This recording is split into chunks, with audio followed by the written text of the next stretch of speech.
మల్కాజ్గిరి నియోజకవర్గంలో ఉన్న సమస్యలను దశలవారీగా పరిష్కరించేందుకు కృషి చేస్తానని ఎమ్మెల్యే మర్రి రాజశేఖర్ రెడ్డి తెలిపారు. మల్కాజ్గిరిలోని నేరెడ్మెట్, మౌలాలి, గౌతమ్ నగర్, మధురానగర్ కాలనీలలో Gautam Nagar division corporator Sunitharam Yadav GHMC అధికారులతో కలిసి మంగళవారం పర్యటించారు. ఈ సందర్భంగా ఎమ్మెల్యే మాట్లాడుతూ మల్కాజ్గిరిలోని అన్ని డివిజన్లలో సీసీ రోడ్లు, డ్రైనేజీ, విద్యుత్ తదితర అభివృద్ధి పనులను ప్రణాళికాబద్ధంగా పూర్తి చేస్తానని తెలిపారు. ఈ కార్యక్రమంలో బీఆర్ఎస్ పార్టీ నాయకులు జీకే హనుమంతరావు, పరశురామరెడ్డి, రావుల అంజయ్య, మేకల రామ్ యాదవ్, జేఏసీ వెంకన్న, మధురానగర్ కాలనీ అధ్యక్షులు శ్రీనివాసులు రెడ్డి పాల్గొన్నారు. ప్రాబ్లం సాల్వ్ అవుతుంది అనే ఉద్దేశంతో ఇక్కడ టోటల్గా అన్ని ఏరియాలు తిరిగి చూడడం జరిగింది. చాలా మటుకైతే ముందుకు పనులు అయినాయి, కానీ ఒక 2-3 పనుల దగ్గర ఇంకా తీవ్రంగా ఇబ్బంది ఉంది.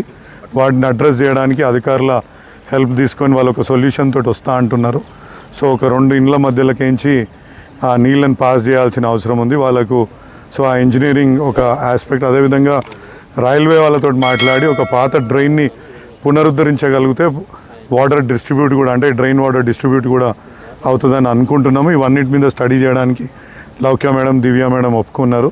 కాబట్టి త్వరలోనే ఒక చక్కటి ఉపశమనం కలిగిస్తామని చెప్పేసి కాలనీవాసులందరికీ కూడా తెలియజేసుకుంటున్నాను.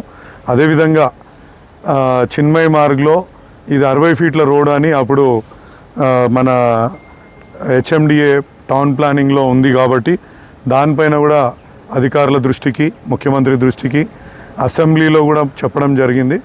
దాని ఒరిజినల్గా ఎంతైతే రిక్వైర్డ్ ఉందో అంత మటుకే దాన్ని కుదించాల్సిందిగా కోరుతున్నాము. ఇప్పుడు అక్కడ 20 ఫీట్ల రోడ్డు, 30 ఫీట్ల రోడే ఉంది. దాన్ని 60 ఫీట్ల రోడ్డు చేయడం మూలన చాలా ఇండ్లు నష్టపోతాయి.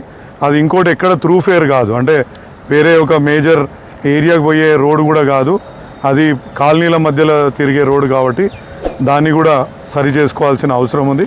తప్పకుండా దాన్ని కూడా చేస్తామని ఈ సందర్భంగా తెలియజేసుకున్నాం.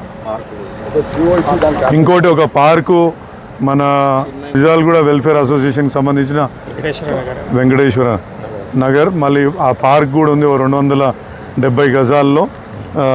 అది కూడా అధికారుల దృష్టికి తీసుకెళ్లడం జరిగింది.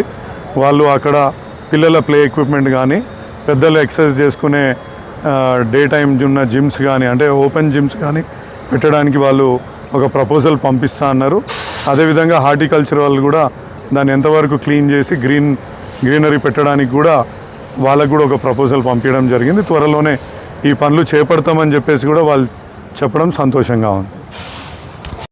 Please like, share and subscribe.